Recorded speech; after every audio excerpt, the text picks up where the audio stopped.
안녕하세요. 한의학 박사 유용만 원장입니다. 이번 시간에는 틱장애 치료 시 중요한 원칙에 대해서 말씀드리도록 하겠습니다. 틱장애가 불안, 환경의 변화 등과 같은 스트레스 요인으로 인해 발생하였다면 대부분 시간이 지나면서 좋아지거나 또 스트레스가 사라지면 호전됩니다. 이에 비해 뇌신경계의 기능 이상으로 인해 발생한 만성 틱장애와 또래장애는 청소년기까지 진행되거나 또는 성인기에 후유증으로 남게 되기도 합니다. 특히 ADHD나 강박증, 우울증, 학습장애 등을 동반하는 경우에는 틱장애가 더 심해질 뿐만 아니라 대인관계에 어려움을 겪고 또 자존감이 저하되고 학업에 실패하는 등 학교나 사회생활에서 심각한 장애를 보이기도 합니다. 틱장애와 동반장애를 효과적으로 치료하기 위해서는 다음에 말씀드리는 6가지의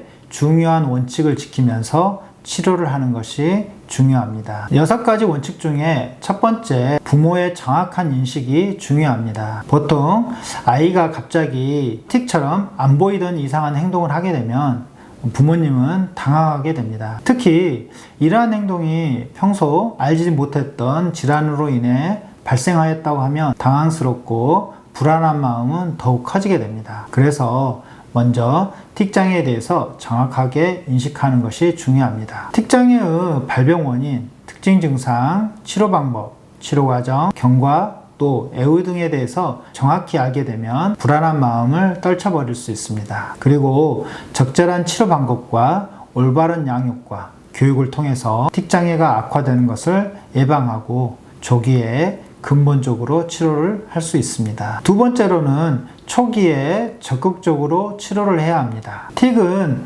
처음 나타날 때는 대부분 일과성, 가벼운 증상으로 시작됩니다. 물론 처음부터 심하게 진행되는 경우도 있기는 합니다만 대부분의 경우에는 가볍게 시작됩니다. 그리고 가볍게 시작되는 틱은 절반 정도는 만성 틱장애나 또래장애로 진행됩니다. 특히 유전적 성향이 있거나 또는 초기부터 틱이 빠르게 진행되거나 또는 음성 틱으로 시작되거나 또는 복합 운동 틱으로 시작되는 경우에는 심해질 수가 있습니다. 또 틱이 발생하기 전부터 과잉 행동이나 충동성, 즉 ADHD 증상을 보이거나 또는 우울증이나 불안 증상을 동반하는 경우, 또 가족 간의 불화가 계속적으로 지속되는 경우에는 틱이 점차 심해질 가능성이 높기 때문에 초기부터 적극적으로 치료를 해서 틱이 악화되는 것을 예방해야 합니다. 세 번째로는 장기간의 계획을 가지고 꾸준히 치료해야 합니다. 일시적인 환경 변화나 심리적인 갈등으로 인해서 발생한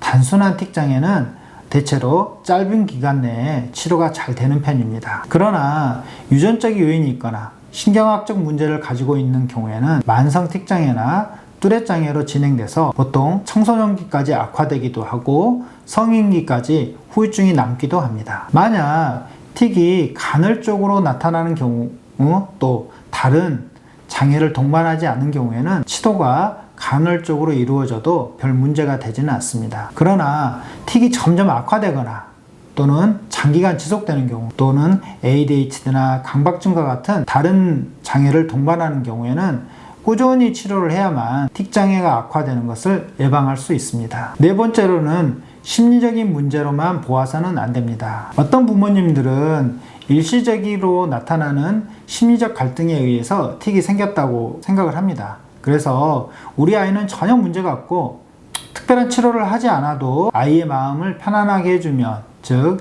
스트레스를 주는 요인만 없애주면 틱이 저절로 좋아진다고 여깁니다. 물론 이러한 생각이 전부 잘못된 것은 아니지만 틱장애의 근본 원인은 뇌의 신경학적 문제가 가장 큽니다. 그래서 환경적인, 즉 심리적인 문제만 해결한다고 해서 틱이 모두 사라지는 것은 아니기 때문에 단순히 심리적인 문제로 인해서만 틱이 생겼다고 생각하시고 방치해서는 안 됩니다. 다섯 번째로는 다른 동반 질환의 치료도 중요합니다. 틱장애를 가진 아이들은 틱 외에도 ADHD, 강박증, 우울증, 불안장애, 행동장애, 학습장애 등을 흔히 동반합니다. 그리고 이러한 동반장애는 틱 치료만으로는 개선되지 않는 경우가 많고요. 틱장애보다 오히려 사회적 기능의 장애가 심각한 경우도 많기 때문에 상당히 중요하게 여겨야 합니다. 그러므로 동반질환에 대한 치료도 중요하게 고려해야 하며 동반질환에 대한 적절한 치료가 틱장애를 가진 아이의